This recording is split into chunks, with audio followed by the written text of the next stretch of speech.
Terima kasih Bapak acara. Malam. Assalamualaikum warahmatullahi wabarakatuh. Waalaikumsalam. Salam damai sejahtera bagi kita semua. Adil katalino bajuramin kasaruga basengat kak jubata.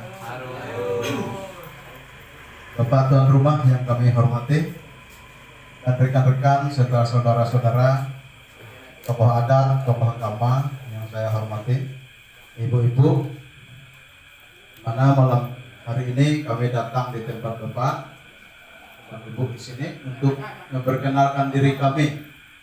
Selain itu juga kami akan menyampaikan visi dan misi. Karena kapasitas kami datang di sini adalah sebagai calon bupati dan wakil bupati. Kami membawa visi kami pembaharuan. Pembaharuannya yaitu Bengkayang bersih hebat. Bersih itu nanti tata kelola pemerintahannya, Bapak-Bapak. Kita tidak lagi menempatkan orang yang salah. Artinya orang yang bukan pendidikan di situ kita tempatkan di situ. Contoh, ini contoh saja. Kayak dinas sosial, itu bukan orang sosial. Kayak dinas pariwisata, itu seorang dokter. Kan tidak masuk.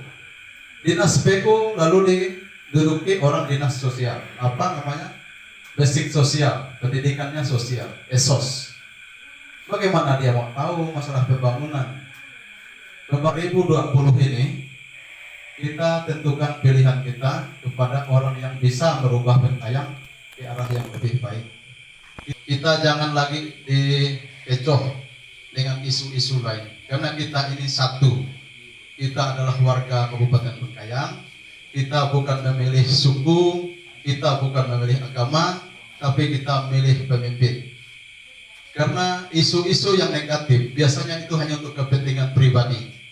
Oleh karena itu saya titipkan kita di sini supaya berhati-hati dalam memilih nanti. Saya yakin dan percaya juga kita di sini sudah berpengalaman dan sudah tahu cara memilih mana yang baik, mana yang kurang baik. Selamat malam. Assalamualaikum warahmatullahi wabarakatuh. Salam sejahtera bagi kita semua. Adil katalino bajuramin kasaruga basengat ka jubata. Selamat malam, salam sejahtera untuk kita semua. Assalamualaikum warahmatullahi wabarakatuh. Adil katalino bajuramin kasaruga basengat ka jubata. Yang saya hormati tokoh masyarakat, tokoh pemuda, tokoh agama, bapak adat, Pak Haji, dan juga Pak Ustadz yang telah hadir pada malam hari ini, dan juga tokoh-tokoh ibu, bapak-bapak, ibu-ibu yang saya hormati. Sebelum saya lanjutkan sambutan saya pada malam hari ini, marilah kita sama-sama panjatkan puji dan syukur kepada Tuhan yang Maha Kuasa, di mana pada malam hari ini kita diberikan kesehatan sehingga kita dapat berkumpul di sini dalam acara silaturahmi dan membahas bagaimana ke depan membangun Kabupaten Bengkayang yang lebih baik dan sejahtera. Bapak-bapak, ibu-ibu yang saya hormati, tadi terusan apa yang disampaikan Pak Alio itu benar. Bagaimana tentang pembangunan kita, bagaimana tentang pemekaran wilayah, bagaimana tentang tata kelola pemerintahan. Maka dari itu, kita Bengkayang ada 17 kecamatan, ada 2 kelurahan, dan ada 122 desa. Dalam perjalanan saya baksos, saya sudah mendatangi 116 desa. Yang saya temukan keluhan masyarakat kita tentang pertanian, tentang kesehatan, tentang jalan-jalan yang belum terbangun. Inilah menjadi masalah kita di Kabupaten Bengkayang. Tentunya harus dengan cara yang baru, bagaimana mengatasi masalah yang ada di Kabupaten Bengkayang. Kalau dengan cara lama tentu tidak bisa selesai, Pak. Sudah banyak dilakukan setelah 20 tahun, tapi begitu-begitu saja. Makanya kita harus ada pembaharuan menuju Bengkayang hebat bersih. Tentunya bapak-bapak ingin tahu apa itu bersih. Bersih itu adalah tata kelola pemerintahan yang bersih. tata kelola pemerintahan itu adalah urat nadi pembangunan daerah.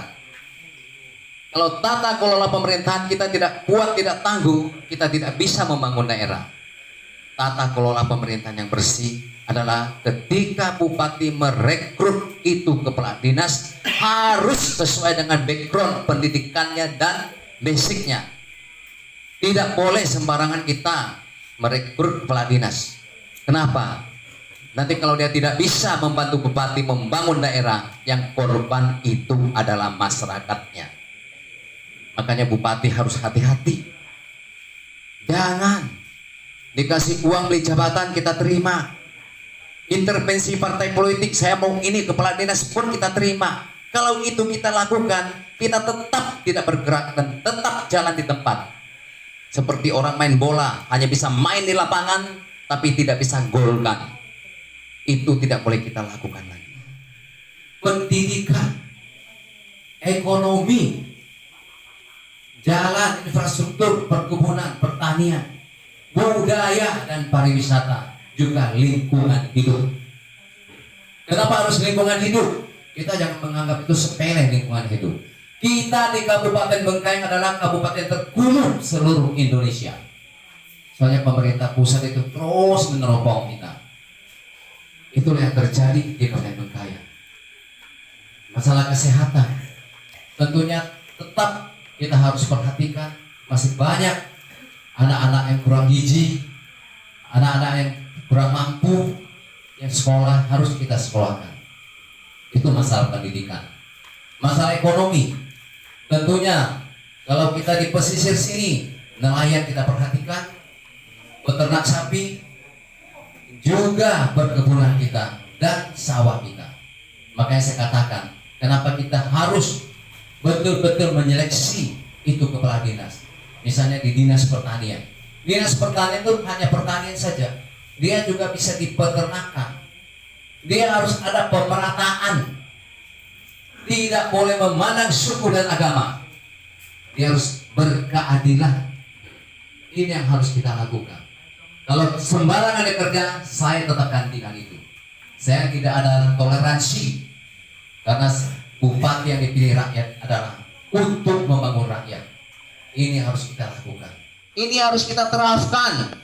Ketika kita ingin mencetak sumber daya manusia yang tangguh, yang sehat, yang energik dan produktif, ini harus kita lakukan. Di mana anak-anak kita yang pintar sekolah kita beasiswakan. Kita harus tahu kita kekurangan tenaga apa di daerah kita. Itulah yang kita sekolahkan. Agar dia setelah pintar juga bisa membangun daerah kita. Kembali ke daerah kita. Tapi bukan jadi pengangguran. Ini yang harus kita lakukan. Itulah permasalahan kita. Dan masalah ekonomi tentunya kita harus mendukung di pertanian atau peternakan. Situasi kondisi corona ini membuat ekonomi kita semua terpuruk. Kita harus punya solusi. Kita harus punya cara bagaimana keluar dari kesulitan ini. Ini harus kita perjuangkan bersama.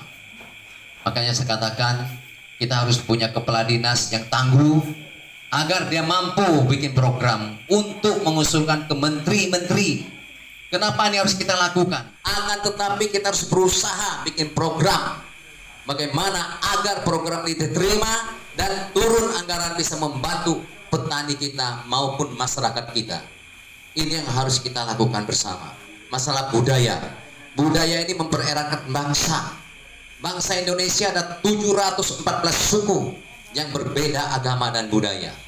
Ini pun dengan Pancasila, Undang-Undang Dasar 1945, tetap kita berbineka tunggal ika. Kita berbeda-beda tetap satu. Kita lestarikan bersama budaya kita. Jangan lagi dibeda-bedakan. Ada acara momen yang besar, tetap budaya ini kita kumpulkan. Dari Melayunya, dari saudara Maduronya, dari Dayaknya, dari Tionghoanya. Ini harus ada toleransi.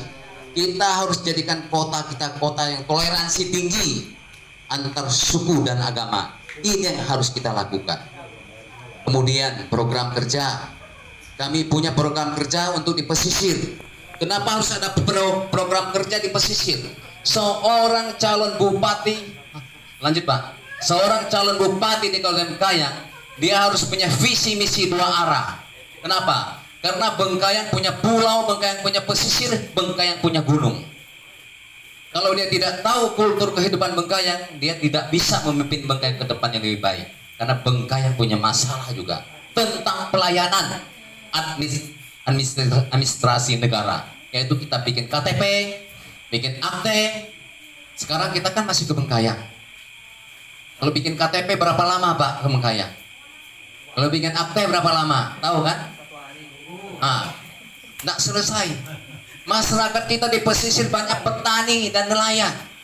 Bagaimana kita urus KTP ke Bengkayang sampai berhari-hari tinggalkan anak istri? Dan dengan biaya transportasi yang tinggi, yang mahal. Itu tidak mungkin. Kalau kami dipercaya, kita akan bangunkan kantor pelayanan terpadu. Bapak-bapak, ibu-ibu tidak perlu lagi ngurus KTP dan akte segala macam di Bengkayang. Cukup di dekat Pasar Gunung antara Cepkala, Pewangi dengan Pasar Gunung. Disitulah kita bangunkan kantor pelayanan terpadu.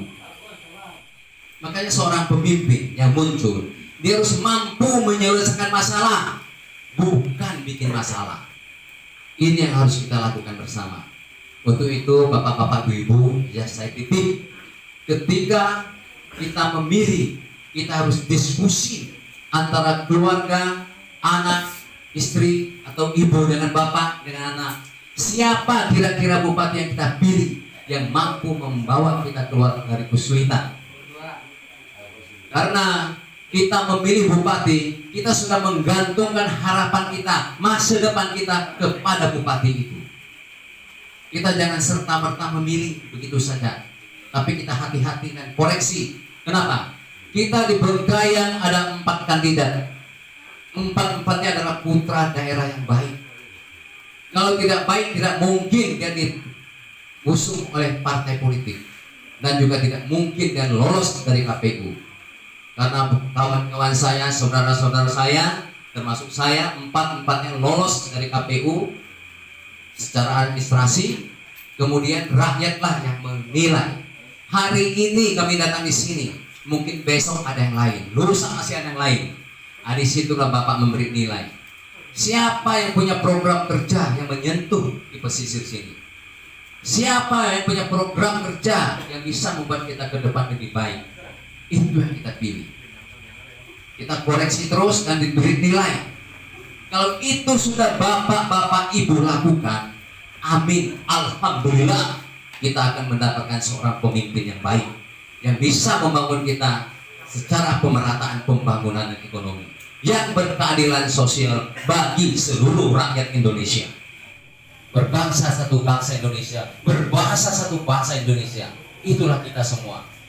Negara Kesatuan Republik Indonesia itu harga mati, harus kita pertahankan bersama.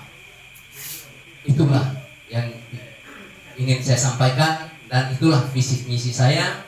Apabila ada kata-kata saya yang kurang baik, saya minta maaf yang sedalam-dalamnya. Akhirnya saya ucapkan selamat malam, salam damai sejahtera untuk kita semua. Hadir Katalino, Bacuramin Kasaruga, Basengat Kak Jubata.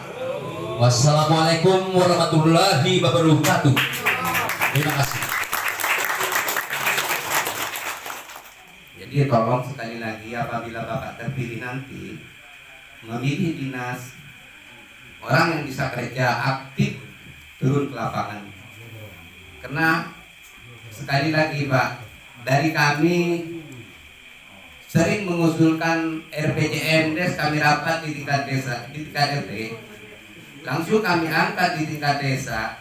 Waktu musrembang di tingkat kecamatan juga kami angkat. Ternyata setelah kami angkat dibawa ke Bengkayang, padahal semuanya dinas ada di musrembang kecamatan, hasilnya semuanya nihil Pak. Jadi tolong dengan segera hormat, nantinya apabila Bapak duduk, mana yang menjadi keluhan masyarakat, mana yang lebih diprioritaskan, tolong disurvei ke lapangan langsung. Mungkin itu harapan dari kami apabila Bapak duduk nanti. Mungkin hanya itu dari kami. Assalamualaikum warahmatullahi wabarakatuh. Apa yang Bapak sampaikan sesuai dengan pikiran saya, Pak. Kenapa kami ingin memilih kepala dinas yang sesuai dengan backgroundnya, sesuai dengan pendidikannya.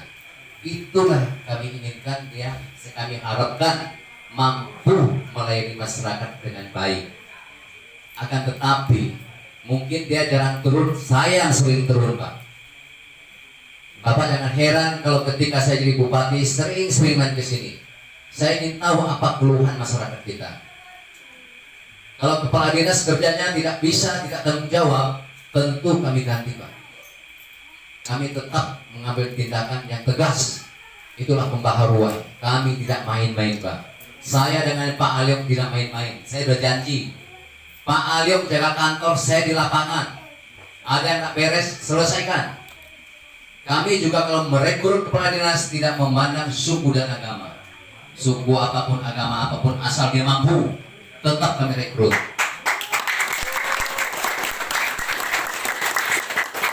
Karena kita bangsa Indonesia, Bhinneka Tunggal Ika yang saya sampaikan tadi.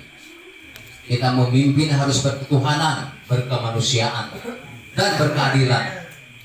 Ini yang harus kita lakukan. Saya kira itu, Pak. Andimek Aliong. Andimek Aliong.